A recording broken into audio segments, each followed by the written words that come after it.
next guest can be seen at the Dead Crow Comedy Room in Wilmington, North Carolina, this Friday and Saturday, making her Tonight Show debut. Please welcome the very funny Sophie Buttle. Hey.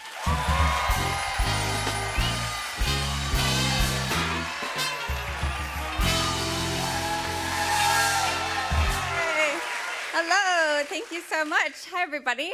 I'm really happy to be here. I'm happy to be in the country. I'm Canadian.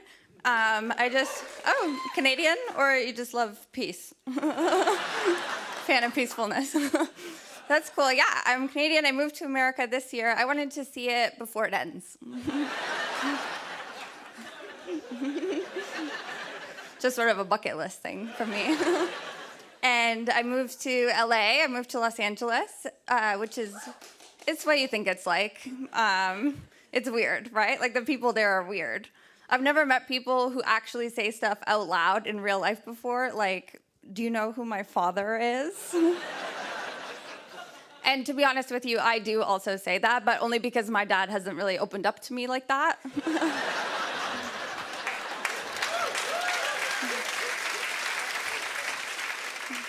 I'm just trying to see if he talked to anybody else. I will be honest with you, this was not my dream. No offense, Jim. You have a lovely home and many root.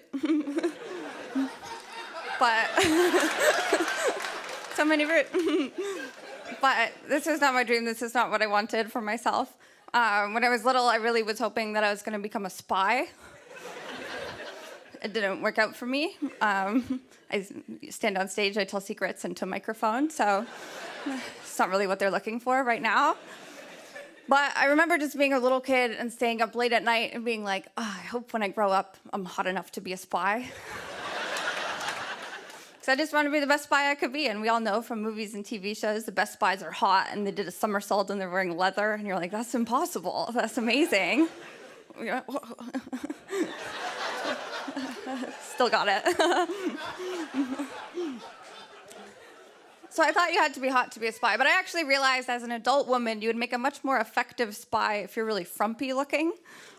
Because if you're all hot and you're trying to break into some big organization, you're gonna get there and the security guard's gonna have so many questions for you.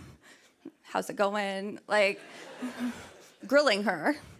But if you're all frumpy and you show up and you're like, I have to do this paperwork, he's like, ew, fine, go. Get in the vault, hurry. Nobody's more invisible in our society than like an average-looking woman. And if that's offensive to you, I can't see you.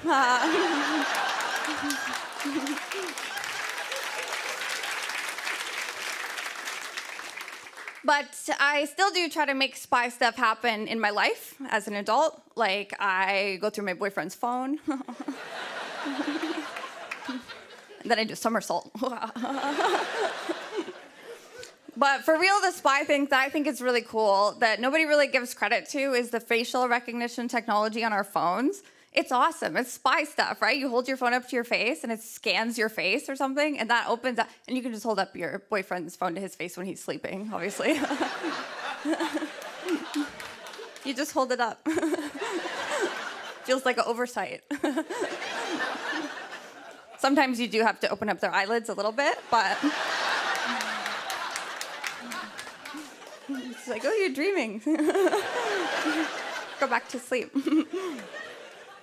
But I do actually think this facial recognition technology is really cool, but it has a really bad reputation. Like, whenever you look into it, everyone's always like, oh, you know, the government's actually using this to look at us. Oh, the government's using that, and government's not going to get my face. And it's like, it's always guys that are freaking out about the government watching us, and I don't care. Girls don't care. And I think the reason that is we're used to being looked at when we don't want to be looked at. That's just part of our lives, but it's apparently never happened to a man even one time once. They're freaking out. The they're making a documentary. They're writing a novel. They can't believe it. The government's looking at me. And so I think what the government should do is I think the government should like put out a statement to these guys, just being like, smile, gorgeous.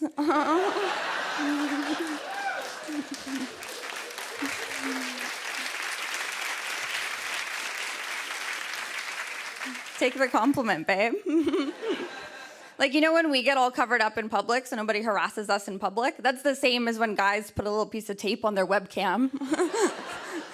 I just wish it was that easy for us. You know, if a guy's looking at you and you feel uncomfortable, you should be allowed to go up to him and put a little bit of tape on his eyes. Okay, I'm Sophie Bunnell. Thank you so much.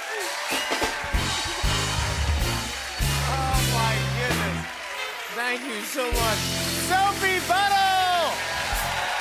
See Sophie this Friday and Saturday at the Dead Crow Comedy Room in Wilmington, North Carolina. We'll be right back, everybody. Hey, hey.